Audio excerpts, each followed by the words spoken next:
This is hands down the juiciest hazy IPA I've ever made. It straight up looks like tropical punch juice, and it tastes like it too. And the reason for that is because this is a heavily thiolized NEIPA.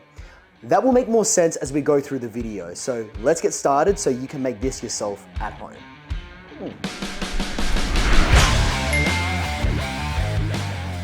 Now, the grain bill for this thiolized, super juicy NEIPA is complex. There's a lot going on here. There's 5 different grains, not including rice hulls. And that is going to be made up of 63% ale malt, 15% Gladfield rolled oats, 12% of wheat malt, 6% of rolled wheat, which is different to the regular wheat malt, and then rounding at the end at 4% of Gladiator malt, which is a dextrin malt, and that's gonna help us with our head retention, our body, and our foam on the beer, because using so many hops or so much hop oil can have a bit of a tendency to kill the head. I want head on this beer, I like head.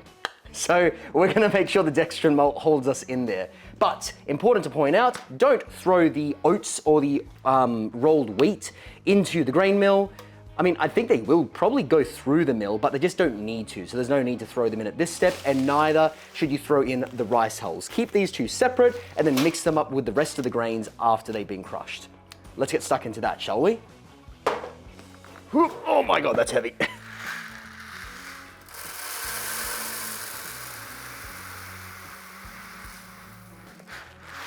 By the way, that is 16.5 kilos total of grains. So this thing is gonna be boozy.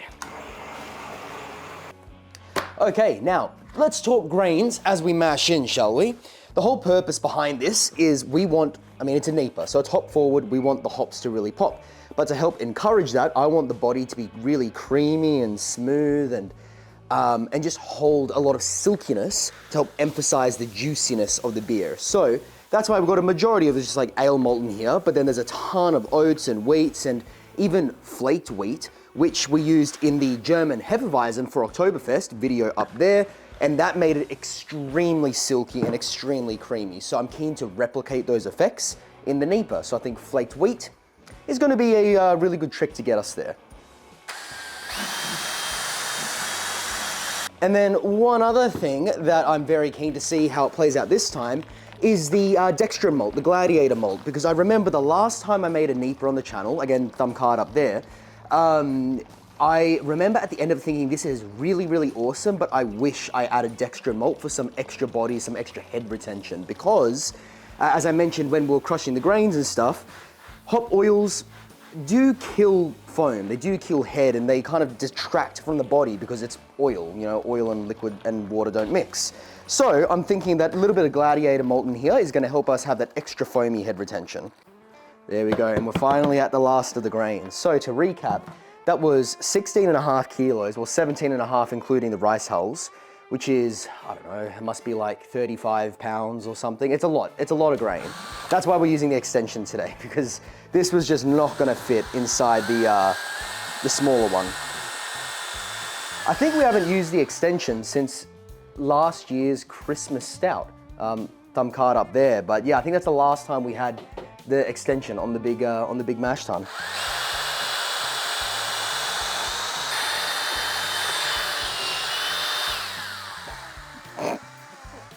All right, I think that's fairly well mixed up. Now, time for the secret weapon for today's video. Mash hops. This is something that I've been wanting to try for quite a while now. So here I've got, how much? 50 grams, which is just a smidge under 2 ounces of Lupo Max Citra, which if you haven't seen Lupo hops before, they're kind of like cryo hops. They've been biogenetically engineered to hold a lot more hop oil and alpha acid so that you can basically do more with less.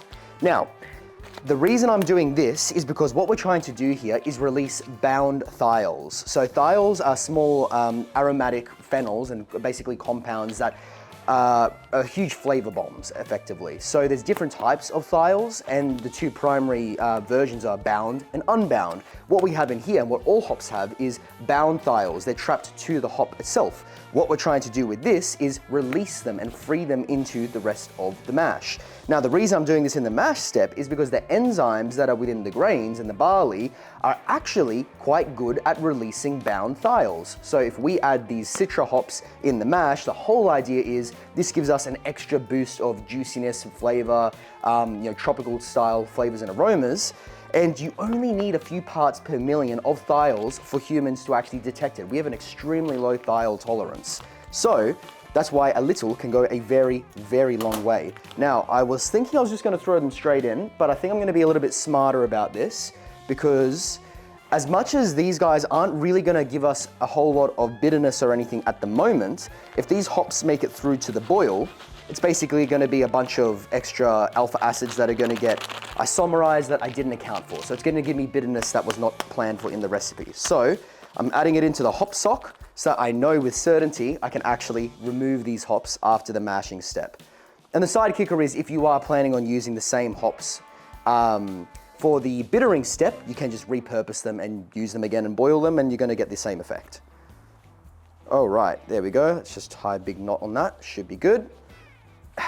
The sack is dirty. Remember to wash your sack. Don't do what I do, but I'm not planning on reusing this one after this anyway.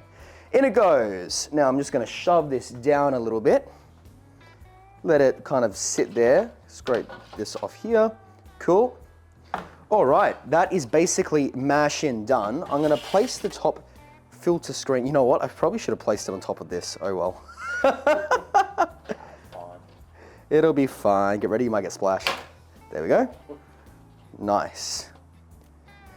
Now, on goes the lid. I'm gonna put on the Sparge arm on top of this, and now we are gonna recirculate for 1 hour. So this is gonna be 1 hour at 68 degrees Celsius. We're going for kind of a medium to heavy-ish body for this one. I've already added in all of my phosphoric acid and water chemistry salts. So that is mash finished. We'll come back at the end of the hour when it's time to start sparging. We are ready to start sparging, but because this is a very, very heavy grain bill, I've got the trusty ladder back out with the winch on top because I don't plan on breaking my back and trying to lift this myself. Nice. If you guys are gonna do super heavy grain bills like this, I highly recommend getting one of these. It will save your back for the rest of your life. Whoops. Almost there. All right, and we rotate and release. There we go. Yeah, there's no way you're doing that. There's no way I was doing that. It's as tall as me. I know I'm not a very tall man, but still. All right, time to start sparging. I need my jug. We have 25 liters of sparge water over here, sitting at 79-ish degrees Celsius. And as per usual, already added the salts and the phosphoric acid in here, so it's all been pH adjusted and water chemistry finished. The water chemistry, should probably talk about that. I don't remember the numbers, give me a minute. So we're gonna be sparging over the top of this, slowly adding in water as it drains out through the bottom, thereby squeezing out every extra little bit of sugar that we can from this mash, and just giving us an efficiency bump on our end product. All right, rinse and repeat until you're done. Okay, the water chemistry for this one is 130 parts per million of calcium, 16 magnesium, 15 water, 202 chloride, 100 sulfate. So that 2-to-1 ratio of chloride to sulfate is gonna help emphasize the malty character of the beer, which sounds counterintuitive, but that's how you get that creamy, silky mouthfeel and maximize the juiciness of it in things like a NEIPA, and then just 57 parts per million of bicarbonate. Now, it is time to start boiling our NEIPA. Here's the thing, I'm not adding any hops, not any bittering hops anyway. So I am gonna do a 1 hour boil to, blow off a bunch of sulfur and clean the thing up and, increase the gravity, the starting gravity, and dehydrate some of the liquids, all that kind of stuff. But I'm only gonna add hops in the Whirlpool. So we're gonna wait an hour, then I'm gonna bring this down to about 75-ish degrees Celsius. Then I'm gonna add my Whirlpool hops, hold that for 20 minutes at a hop stand, and then bring it down to yeast pitching temperature. So for the time being, I'm gonna leave the grain basket up here for a little bit longer to just keep dripping out whatever last few drabs of sparge water it can get. while I let this thing boil on through. What I am gonna do though now is take a quick gravity reading, and I'll let you know in just a second. All right, let's see what we're working with. That is 1.074. I don't know if that's good or not. I can't remember what my target was, but that is high. That is quite high. So with the boil off, maybe we finish around 1.078-ish, which I believe should just about give us an 8% NEIPA, which is loosely what the target is. I'm not actually aiming for any particular ABV. I just want it to be a high ABV to carry through with the body of the beer and balance the massive amount of hops additions that we're gonna add to this thing. So, keep the clocks going. In an hour, we come back and then we actually get to the fun stuff. Okay, now we are down and at whirlpooling. So we've already cooled this down to 75 degrees Celsius. Now I'm gonna open up my pack of vacuum sealed hops. 100% recommend investing in a vacuum sealer if you don't have one, because this makes hop storage so much better, keeps them fresher for longer, and makes brew days easier when they're all measured out. So I'm gonna whack all these into the hop spider. Nice. And that was, to be exact, 87.5 grams each of Lupo Max, Citra Amarillo and Sabro, and regular Eldorado. So we're gonna let this sit in there for about 20 minutes now with the Whirlpool. That's gonna make this thing nice and juicy. And I know that I didn't add any bittering hops, but there's so much going into this Whirlpool edition. There's gonna be so many dry hops in the tank.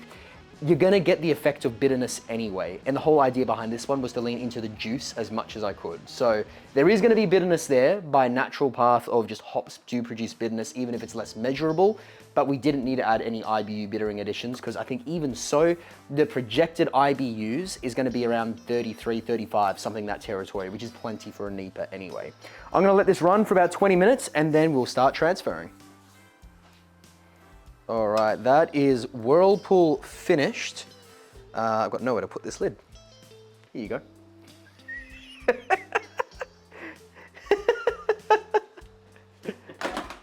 All right, got to reconnect up the cooling arm, and I think we are good to just do a single pass straight to the fermenter, to be honest. This is already sitting at 75 degrees Celsius. This this plate chiller is more than capable of transferring in one pass. There we go, we can just reach. So let's go ahead and set that up. You want the cooling taps on there? It's on. It's on. Yep. I'm prepared this time. I know what I'm doing. I know what I'm doing. All right. Oh shit! I still know what I'm doing. All right, let's start transferring this over nice and slow at first. Beautiful, and that has hazed up very, very nicely. I did take a final gravity reading off camera. Oh, there you go, get the money shot. Final gravity is reading, original gravity is reading 1.08 on the nose. So this is gonna be about an 8.5%, close to 9% NEIPA. It's gonna be real boozy, which is absolutely awesome. All that extra booze and body is just gonna hold in that juiciness. So I'm very, very excited to see how this turns out. And that Whirlpool edition was about 7.1 grams per liter. So pretty hefty, pretty generous hopping. And then the dry hop itself is gonna be pretty similar, but we'll touch on that shortly. So yeah, once we finish transferring, we'll pitch some yeast. Yeast pitching time. So this is a brand new yeast out by Lallemand called Pomona. The whole idea, and it's like hybrid, blah, blah, blah, strain, whatever. I don't really know what that means, because pretty much every modern strain of yeast is a hybrid, but the idea behind this yeast is apparently it's meant to give huge tropical fruit flavors, peach, and citrus and all that kind of thing. So it's like specifically made for hazy IPAs, NEIPAs, etc., and does excellent job with biotransformation, which is especially important when trying to convert and create more unbound thiols. So that compound we talked about earlier, that sulfur-based compound, that's the thing that gives us those huge tropical fruit flavors and aromas.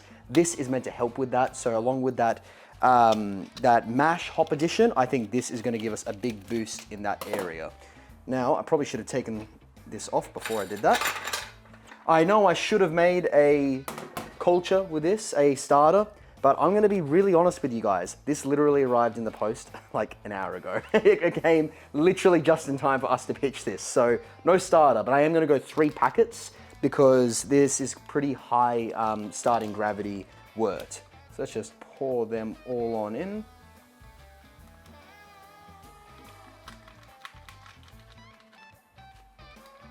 All right, we'll let them do their thing.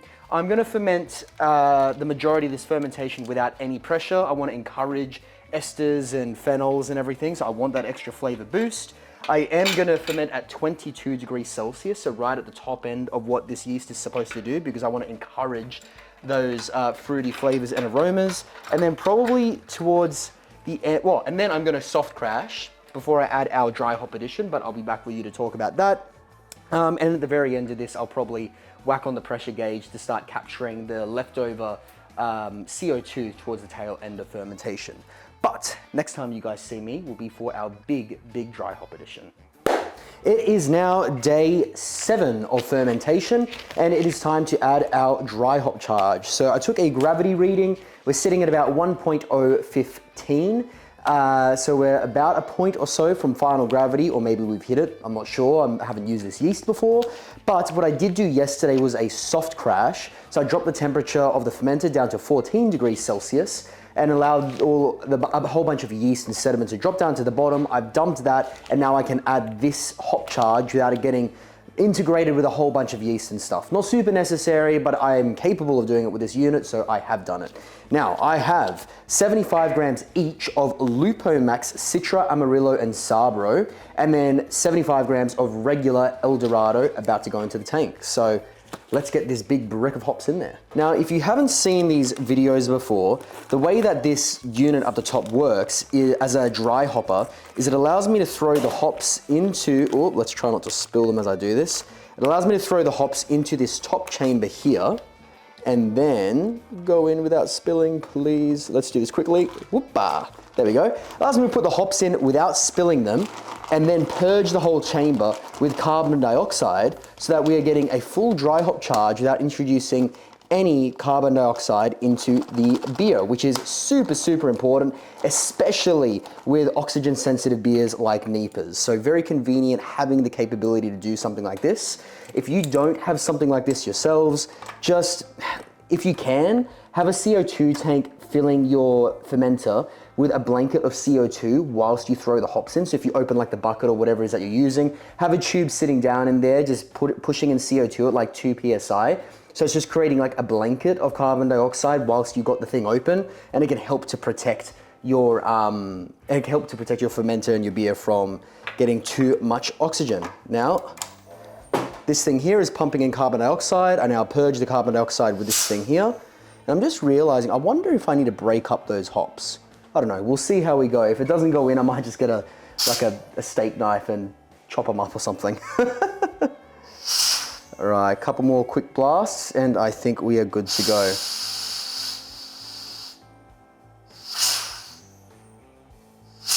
Tell you what though, the smell of those hops just coming from the waft from the CO2 hits, man, that just smells, it's making me salivate. It just smells the way that tropical fruit juice tastes. Like the best citrusy, pineapple-y, mango-y fruit juice, that's what this smells like right now. All right, and I think we're good. Let's take that off and we open it up. Hops away. Oh, there we go. The butterfly clamp is breaking it all up. Voila. Oh, that's awesome. Okay, close that up. Gonna close up the bottom as well. Beautiful. We have our hops in. Now, the next time you guys see us will be when I've got the finished product. What I am gonna do with this is leave these hops in for a day to 2 days after 1 day of this. Now, oh, by the way, I've done the soft crash, but I'm letting the temperature free raise, and with the help from some heat belts, back up to 22 degrees Celsius, because I'm trying to avoid hop creep with this one, because I've done a big hop charge, there's residual sugars in there, tiny amounts. So it's not really a problem because this beer is always gonna stay cold forever. But theoretically, if I wanted to package any of this stuff, hop creep presents a problem where you got a little bit of residual sugar in there. And then once it's been packaged, that sugar hasn't been fermented, the yeast wakes up, and then it extra carbonates that can, and it can explode or be overcarbonated, things like that. So I'm letting it rise back up to 22 degrees Celsius, gonna let that sit there for a day. Then I'm gonna start cold crashing, and I'll gradually do trub dumps to get all these hops out of it. And then about 2 days from now, 3 days from now, after a bit of a cold crash, I will package this stuff into kegs. So I'll see you in a second. And here it is. This stuff is straight up tropical punch juice. Like, it looks like it tastes like it. I've never made a beer that was this level of hazy. This thing is like, there is zero transparency. It's just a cloud fest going on in there right now. And it's got a beautiful orangish yellow color, which is really cool. I've got a suspicion that little tinge of yellow is coming from the rolled wheat. So that is definitely a big thing I'm gonna be using in my hazies from here on out, because it really makes this thing velvety, smooth, thick, creamy, which just supports all that big juice character. Now, the thiolized parts of this is that mash hop addition, which gave us those thiols, which we were then trying to release into the beer. The other part that really helps us with that boost of juice character is that Pomona yeast, because it is specifically geared towards biotransformation. Biotransformation is super, super critical in releasing those thiols and increasing that juice effect in the beer. And with that last dry hop addition, we got that bit of biotransformation because fermentation was still active. We did drop a few gravity points and get that last bit of sugar out of the wort and out of the hops itself as well, because hops also release enzymes that release and break down starches that yeast doesn't always get access to on its own. So that dry hop gave us that little boost of biotransformation, extra thiols, and the result is so, so good. So I'm getting heaps of pineapple, mango, a ton of passion fruit, orange for sure, like orange zest, fresh orange, like orange slices.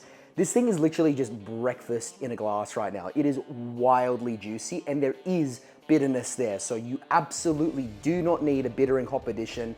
This thing, if you want to lean for like the full NEIPA experience, like just juice, don't even bother with that bittering addition. Just go all Whirlpool hops and all dry hops, because this thing is just wild. And then of course that Lupo Max hop really just gives a huge boost to that juice character. So I'm definitely gonna be brewing more beers like this now that I've achieved such a high level of hazy, which I've always lusted for as a home brewer. But I'd love to hear your thoughts as well about how you guys go about making your best hazies and your best NEIPAs.